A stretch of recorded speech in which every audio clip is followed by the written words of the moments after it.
জান্নাতে কোনো ধর্ষক নাই। জান্নাতে আসিয়ার ঘুমে কেউ ব্যাঘাত ঘটাবে না। শুনেছি নির্যাতনের শিকার হয়ে মৃত্যুবরণ করলে সে শহীদের মর্যাদা পায়। সেই হিসাবে আমাদের বোন আসিয়া শহীদ।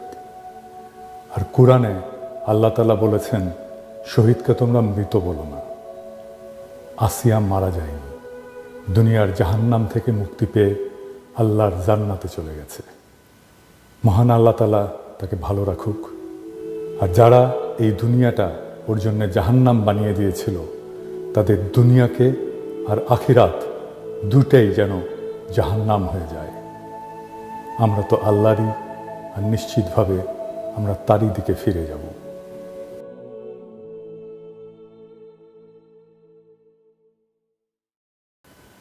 আমি যা বললাম শুরুতে, সেটাই আমি লিখছিলাম আমার ফেসবুকে। আপনারা অনেকেই দেখছেন, প্রায় 1.5 লাখ লাইক পড়ছিল লেখাটায়।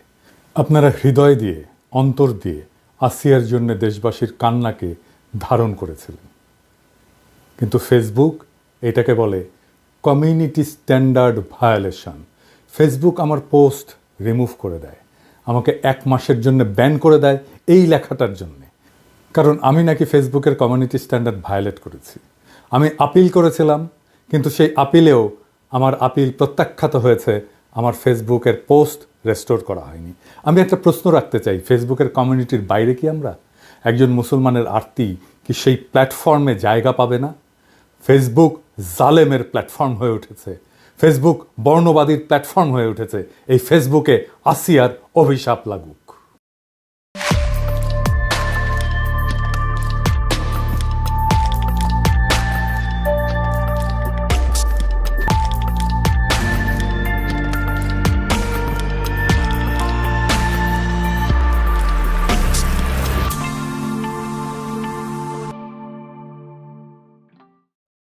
আসেন আমরা আজকের একটা বিশেষ আলাপে আসি। সারা দেশে মনে হচ্ছে ধর্ষণের উৎসব চলতেছে। দেশবাসী ক্ষিপ্ত, বাংলাদেশের মানুষ নিজের উপরে জুলুম মেনে নেয়, কিন্তু নারীর উপরে সহিংসতার অপমান কোনোভাবে মেনে নেয় না। সে আগুন জ্বালায় দেয়। কিন্তু তারপরেও নানা আলাপ আসে নানা জায়গা থেকে। আলাপ আসে পোশাকের শালীনতার। বলা হয় শালীন পোশাক না পরার জন্যেই ধর্ষণ হয়। এমনকি বাংলাদেশে এমন মালও আছে যারা এইভাবে পোস্টার নিয়ে দাঁড়ায় যে অশ্লীল পোশাক পরে পুরুষদের নাকি নারীরা সুড়সুড়ি দেয়।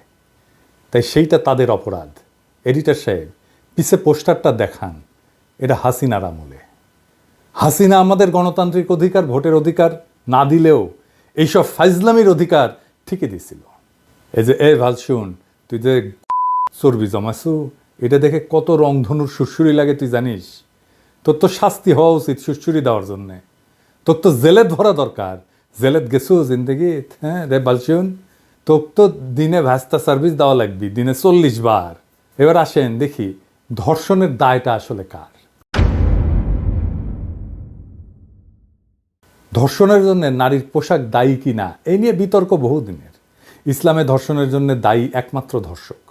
কিছু কিছু ইসলামপন্থী মতবাদ নারীকে শালীন পোশাক পরার উপদেশ দিয়ে ধর্ষণ প্রতিরোধের উপায় হিসাবে দেখায়। অন্যদিকে বাংলাদেশের মিলিটেন্ট সেকুলাররা বলে আমার শরীর আমার সিদ্ধান্ত, এই বইলা নারীর ব্যক্তিগত স্বাধীনতার উপরে জোর দেয়। তবে এই দুই চরম অবস্থানের মাঝামাঝি যুক্তিসঙ্গত ব্যাখ্যা কি হতে পারে, সেইটাই আজকে আমাদের আলোচনার বিষয়। নারী এবং পুরুষের যৌন সম্পর্ক পৃথিবীর একটা জরুরি এবং গুরুত্বপূর্ণ সম্পর্ক। এই সম্পর্কের মূল বিষয়টা কি? মূল বিষয়টা হচ্ছে কবুলিয়ত, কবুল করা একে অপরকে। সেই জন্যেই বৈবাহিক সম্পর্কে দুইজনকে কবুল বলতে হয়। এখন একজন কবুল করলো না, সে কবুলিয়ত ছাড়া, সম্মতি ছাড়া সে যৌন সম্পর্ক করলো, সেইখানে কি হইল? সেখানে একজনের সম্মতি ছাড়া তার উপরে বল প্রয়োগ করা হলো। এইটা এখন একজনের উপরে আর একজনের জুলুম। এই প্রক্রিয়ায় একজন জালেম আর একজন মজলুম। ঠিক তো? যদি আপনি জালেমকে চিনতে পারেন এই ঘটনায়, তাহলে কে দোষী এই আলাপ আসে কি? আসে না। ঠিক একইভাবে রাজনীতিতে আমরা শাসককে কবুল করি ভোট দিয়ে। সেই শাসক যদি আমার কবুলের তোয়াক্কা না করে, সেটাই জুলুম হয়ে যায়। হাসিনা তাই জালেম, হাসিনা তাই জুলুম করছে আমাদের উপরে। বোঝা গেছে ব্যাপারটা? আপনাকে বিষয়টা দেখতে হবে জালেম এবং মজলুম এই কনসেপ্ট দিয়ে। তাহলেই বুঝবেন কার দোষ। এই প্রশ্নটা এখানে আসে না যদি আপনি জালেমকে চিনতে পারেন।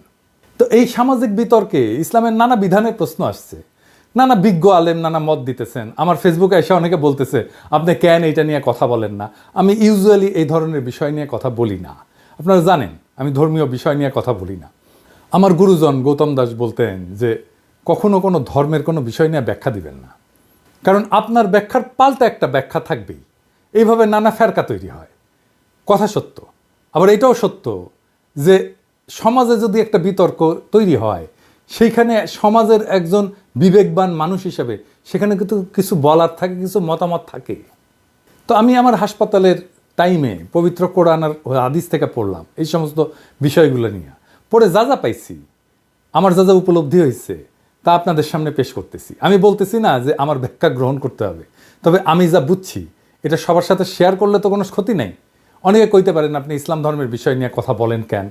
যে কোনো ধর্ম যে কেউ পড়তে পারে তো, তাই না? কোনো বাধা নাই তো। জাকির নায়কের পড়া নাই এমন কোন ধর্মগ্রন্থ আছে? নাই। তো আসেন আল্লাহর নামে শুরু করি। ইসলামে হক্কুল ইবাদ বলে একটা বিষয় আছে, সেটা কি আমরা একটু দেখি। হক্কুল ইবাদ হইল মানুষের পারস্পরিক অধিকার, একজনের না, পারস্পরিক অধিকার, যা ইসলামে অত্যন্ত গুরুত্বের সাথে বিবেচনা করে। আপনি পশ্চিমে মানবিক অধিকার দেখবেন, মানুষের অধিকার দেখবেন, কিন্তু পারস্পরিক অধিকার, এই হক্কুল ইবাদ, এইটা ইসলামে খুবই ইউনিক একটা ধারণা। ইসলামে এই হক্কুল ইবাদ লঙ্ঘন করা আল্লাহর কাছে ক্ষমার অযোগ্য অপরাধ, যতক্ষণ না ভুক্তভোগী নিজে ক্ষমা করে। ধর্ষণ এমনই একটা অপরাধ যা সরাসরি হক্কুল ইবাদ লঙ্ঘন করে এবং এর মাধ্যমে একাধিক মৌলিক মানবিক অধিকার ক্ষুণ্ণ হয়। কিভাবে? এক নাম্বার, ধর্ষণ মানুষের ইজ্জত এবং সম্মানের লঙ্ঘন করে। ইসলাম প্রত্যেকটা মানুষের সম্মান এবং মর্যাদাকে পবিত্র বলে ঘোষণা করছে। কোরআন শরীফে আছে, নিশ্চয়ই আমি আদম সন্তানের সম্মান বৃদ্ধি করেছি। ধর্ষণ একজন নারীর বা পুরুষের ইজ্জত, আত্মসম্মান ও মর্যাদাকে ধ্বংস করে, যা সরাসরি হক্কুল ইবাদের লঙ্ঘন। দুই নাম্বার, ধর্ষণ জুলুম। আমরা আগে দেখলাম এবং ইসলামে জুলুম হারাম। জুলুম মানে অন্যায়ভাবে কারো অধিকার হরণ করা। ইসলাম জুলুমকে হারাম ঘোষণা করেছে। হে আমার বান্দারা, আমি নিজের উপরে জুলুম হারাম করেছি এবং তোমাদের মধ্যেও তা হারাম করেছি, সুতরাং তোমরা একে অপরের প্রতি জুলুম করো না। ধর্ষণ একটা চরম জুলুম, কারণ এতে একজন নারী বা পুরুষের জীবন ধ্বংস হয়, মানসিক এবং শারীরিক কষ্ট ভোগ করতে হয় এবং সমাজে অপমানিত হইতে হয়। তিন নাম্বার, ধর্ষণ একজন মানুষের শারীরিক এবং মানসিক নিরাপত্তার অধিকার লঙ্ঘন করে। ইসলামে জীবনের নিরাপত্তা এবং মানসিক শান্তি প্রত্যেক মানুষের মৌলিক অধিকার। কোরআনে বলা আছে, তোমরা কোনো ব্যক্তিকে অন্যায়ভাবে হত্যা করো না, আল্লাহ এটাকে হারাম করেছেন।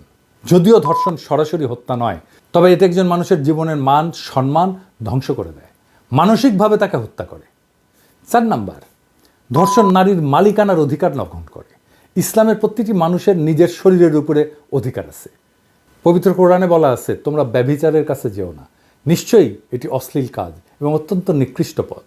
ধর্ষণ শুধু ব্যভিচার না, এটা জোরপূর্বক শরীরের অধিকার কেড়ে নেওয়া। ইসলামে কাউকে বাধ্য করে যৌন সম্পর্ক স্থাপন করা সম্পূর্ণ নিষিদ্ধ এবং এইটা সরাসরি জোর জবরদস্তি এবং নারীর নিজস্ব অধিকারের লঙ্ঘন। পাঁচ নাম্বার, ধর্ষণ ইসলামের ন্যায় বিচারের নীতি ভঙ্গ করে। ইসলামের ন্যায় বিচার প্রতিষ্ঠা করা বাধ্যতামূলক। কোরআনে বলা আছে, নিশ্চয়ই আল্লাহ ন্যায় বিচার এবং সদাচারের নির্দেশ দেন। ধর্ষণের মাধ্যমে একজন মানুষকে চরম অবিচার এবং অত্যাচারের শিকার হইতে হয়, যা ইসলামের ন্যায় বিচারের নীতির সরাসরি লঙ্ঘন। ছয় নাম্বার, ধর্ষণের কারণে সামাজিক বিশৃঙ্খলা সৃষ্টি হয়।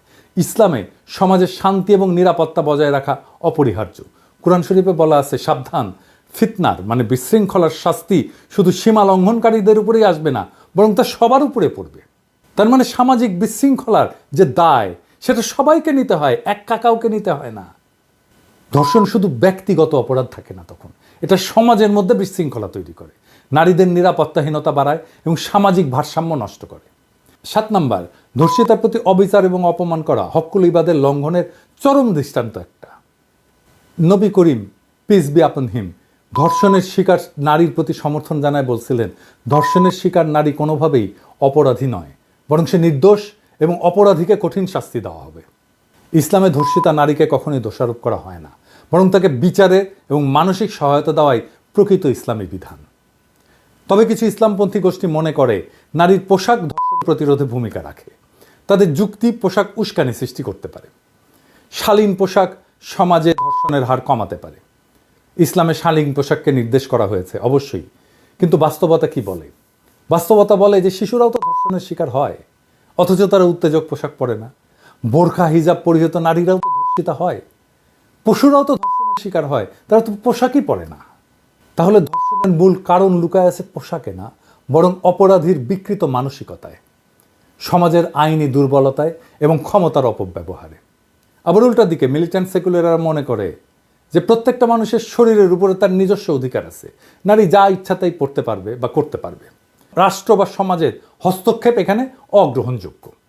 আপনি কি যা খুশি তাই পড়তে পারেন? আসলেই পারেন? পারেন? পারেন না তো। আপনি কি লুঙ্গি পরে ঢাকা ক্লাবে ঢুকতে পারবেন? পারবেন না। নেংটি পরে আপনি সোনারগাঁ হোটেলে ঢুকতে পারবেন? পারবেন না। জোকার সেজে কি অফিসে যেতে পারবেন? পারবেন না। বিকিনি পরে কি বিয়ার অনুষ্ঠানে যাইতে পারবেন? পারবেন না। হাফ প্যান্ট পরে কি জানাজার নামাজে দাঁড়াইতে পারবেন? পারবেন না। পায়জামা পাঞ্জাবি পরে কি আর্মির ডিউটি করতে পারবেন? পারবেন না।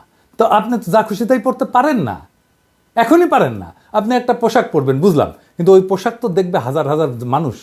আপনি পোশাকটা তো পরছেন অন্যরা যেন দেখে, তাই তো। আর যারা দেখবে তাদের কোনো ভূমিকা নাই, তাদের কোনো মতামত নাই, এটা হইতে পারে? সেই জন্যে আমাদের সমাজে একটা শ্লোক আছে যে নিজ খুশিতে খাও, পর খুশিতে পড়ো। আমাদের শরীরের উপরে আমাদের আংশিক কর্তৃত্ব আছে, পূর্ণ কর্তৃত্ব নাই। পুরুষ বা নারীর শরীরের উপরে তার অধিকার আছে, কিন্তু সেটা সীমাহীন না। ব্যক্তি স্বাধীনতা থাকতে হবে, কিন্তু সেটা সামাজিক নীতির সাথে সামঞ্জস্যপূর্ণ হতে হবে। স্বাধীনতা মানে তো যা খুশি তা করা না। সমাজ এবং রাষ্ট্রের কিছু বিধান মেনে চলতে হবে। যেমন ধরেন, নিরাপত্তার জন্য তো আমরা ট্রাফিক আইন মেনে চলি। হক্কুল ইবাদ মানে একার অধিকার না, কিন্তু পারস্পরিক মানবিক অধিকার, এটা মাথায় রাখবেন। আর একজনের অধিকারকেও আপনাকে রক্ষা করতে হবে। এই মিলিটেন্ট সেকুলাররা এইখানে এসে সমস্যা করে। সে নিজের অধিকারের কথা বলে, আর একজনের অধিকারের কথা ভুলে যায়। কিন্তু ইসলামে আপনার দুইজনের অধিকারের কথাই মাথায় রাখতে হবে। এটাই হক্কুল ইবাদ। শরীরের উপরে আংশিক কর্তৃত্বের যৌক্তিকতা কি, এটা দার্শনিক ব্যাখ্যা কি, আসেন এটা একটু বুঝে দেখি। যদি মানুষের শরীরের উপরে পূর্ণ অধিকার থাকে, তাহলে তো আত্মহত্যা করা বা মাদক গ্রহণ বৈধ হতে হবে। তাই ব্যক্তির শরীরের উপর কিছু সীমাবদ্ধতা থাকা উচিত। ব্যক্তির স্বাধীনতা এবং সমাজের স্বার্থের মধ্যে ভারসাম্য দরকার। এটাই সামাজিক চুক্তি। এই সামাজিক চুক্তি ছাড়া সমাজ, রাষ্ট্র কিছুই চলে না।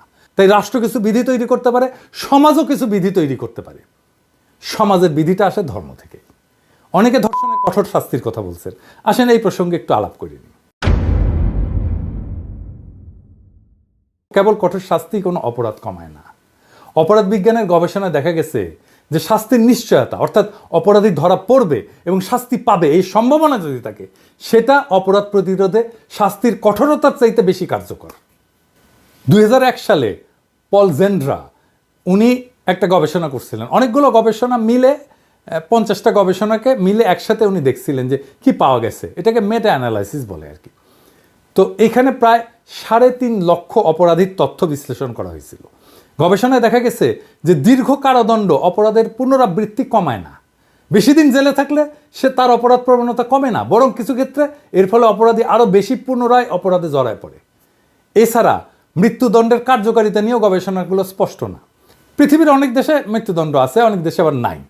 তো যেই দেশে মৃত্যুদণ্ড আছে এবং যেই দেশে নাই, এই দেশগুলোর তুলনামূলক গবেষণা থেকে দেখা গেছে যে এটা ধর্ষণ বা হত্যার মতো গুরুতর অপরাধ কমানোর ক্ষেত্রে কার্যকর প্রমাণিত হয়নি, গবেষণায় প্রমাণিত হয়নি। যেই দেশে বিচারহীনতা থাকে, ইনসাফ না থাকে, সেই দেশে শাস্তিকে যতই কঠোর করা হোক না কেন, অপরাধ কমবে না। কারণ অপরাধী যে সে তো জানে যে সে পার পেয়ে যেতে পারে তার ক্ষমতা দিয়ে, তার টাকা দিয়ে। কঠোর শাস্তির চাইতে দরকার নিশ্চিত বিচার এবং ইনসাফ। আজ আমরা আসিয়ার গল্প শুনছি, আমরা দেখছি কিভাবে এই সমাজে জুলুম তার শিকার বিস্তার করছে। কিন্তু আমরা থেমে থাকবো না, আমরা এই অন্ধকারের বিরুদ্ধে আলো জ্বালাবো। কারণ সত্যের পথে চলতে হলে ভয় পেলে চলে না। অন্যায় দেখেও চুপ থাকা মানে সেই অন্যায়ের অংশ হয়ে যাওয়া। আমরা যদি আমাদের মা বোনদের নিরাপত্তার জন্যে, আমাদের ভবিষ্যৎ প্রজন্মের জন্যে এখনই রুখে না দাঁড়াই, তবে আর কবে দাঁড়াবো? সমাজে বিচারহীনতার সংস্কৃতি যতদিন থাকবে, ততদিন অপরাধীরা বেপরোয়া থাকবে। কিন্তু আমরা যদি ন্যায় বিচারের দাবি করি, যদি অপরাধীর বিরুদ্ধে সোচ্চার হই, তাহলে তাদের বিচার হবেই, আজ না হোক কাল হবে। ইতিহাস সাক্ষী, যখন মানুষ অন্যায়ের বিরুদ্ধে জেগে ওঠে তখন শাসক কিংবা কোনো শক্তিই তাদের দাবায় রাখতে পারে না। আসিয়া শহীদ হয়েছে, কিন্তু আমরা যারা বেঁচে আছি আমাদের দায়িত্ব এখন আরও বেশি। আমাদের কলমের, কণ্ঠের, প্রয়োজনে রাস্তায় নামার শক্তি দিয়ে এই জুলুমের বিরুদ্ধে রুখে দাঁড়াতে হবে। কারণ ন্যায় বিচার প্রতিষ্ঠার লড়াই শুধু আসিয়ার জন্য নয়, এটা আমাদের প্রত্যেকটা মায়ের, প্রত্যেকটা বোনের, প্রত্যেকটা কন্যার নিরাপত্তার জন্য। আমরা কি সেই সমাজ চাই যেখানে ধর্ষকের আশ্রয় মেলে কিন্তু নির্যাতিতার ন্যায় বিচার মেলে না? নাকি আমরা এমন একটা সমাজ গড়তে চাই যেখানে নারী পুরুষ নির্বিশেষে সবাই নিরাপদে বাঁচতে পারে? আজকের আলোচনা এখানে শেষ না, বরং এটা শুরু। আমরা বিচার চাই, আমরা ইনসাফ চাই। আর এই অন্যায়ের বিরুদ্ধে প্রতিটি ন্যায়ের কণ্ঠস্বর একদিন এমন শক্তিশালী হয়ে উঠবে যে কোনো ক্ষমতা আর তার দাবায় রাখতে পারবে না। ইনকিলাব জিন্দাবাদ।